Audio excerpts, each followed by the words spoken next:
Jackson Feltz here with Sports Radio 950 KDJR. Joining me are Andrew Harvey of Sports Press Northwest, the voice of S2. Mazvita, I'm going to let you pronounce your own last name. Maraire with the facts. With the facts.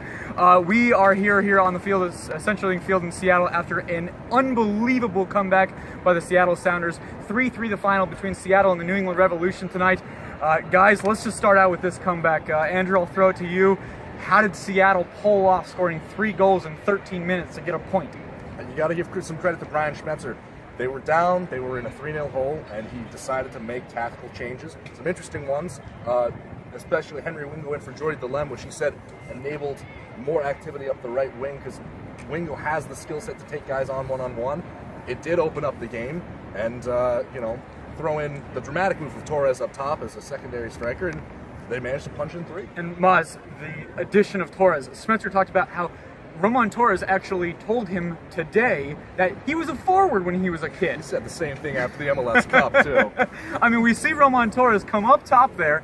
He ends up, being a big part of that comeback there. So what did he mean to the attack there in the final few minutes? When you get a big guy like that in the box, defenders have to be aware of him, and you've got to put a body on that. With that, it creates space in the box so that other players can make runs in there. And the Sounders were moving the Revolutionary around already, so Torres in the box really created some room in there.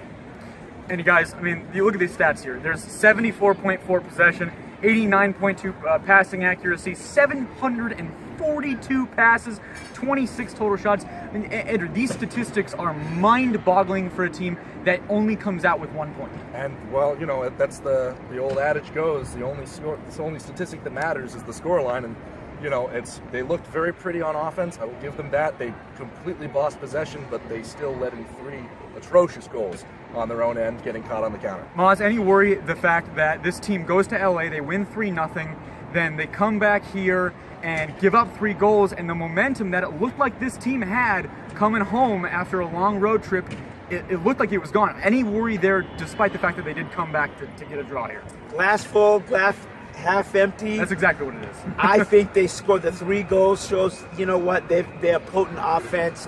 Giving up the 3. The back line's been banged up all season. We haven't seen the true back line. And we have Torres back now. Torres is back. I'm not worried. I'm okay with this. You know what I'm saying? Not worried, Andrew? A little bit. Think about it this way. If the back line's banged up right now, what's to say it's not going to be for long stretches of the season? If your second stringers can't come in and produce and grind out results, last week they didn't have to, right? The LA Galaxy mounted 2 challenging attacks on goal. But if they're going to be a serious threat to be caught on the counter when there's a second string guy in there, as I suspect might be a recurring theme this season, then yes, this team is going to concede ugly goals. But Andrew, you got a point out of this. It's at home. You're in front of 43,203 people. Announced 43,230. And you give up 3 unanswered goals at home. Absolutely, this is going to be a problem. You scored 3 goals. You did, and you did it in 15 minutes, and you did it very dramatically. But I'm telling you, you can't give up 3 goals and expect to win the game. So as you can see, there's a couple different ways to look at this. At the end of the day, you give up 3 goals, you get 3 goals. It's a point. Last 2 matches here, you get a win and a draw. Toronto FC comes to town in an MLS Cup rematch next Saturday. Radio Cascadia will podcast later this week, as well as Radio Cascadia Live. Man, we got a fun episode to talk about, Andrew. An intense match here, and then a big MLS Cup rematch following next Saturday, 9 to 10 a.m. on Sports Radio 950 KJR. We'll have myself, Andrew, Stephen Egan of Prost, as well as Ari Lilienwall, who covers the team for MLSsoccer.com. Maz, we've got to get you into the show here at some point soon, too. Fair enough. Crazy game.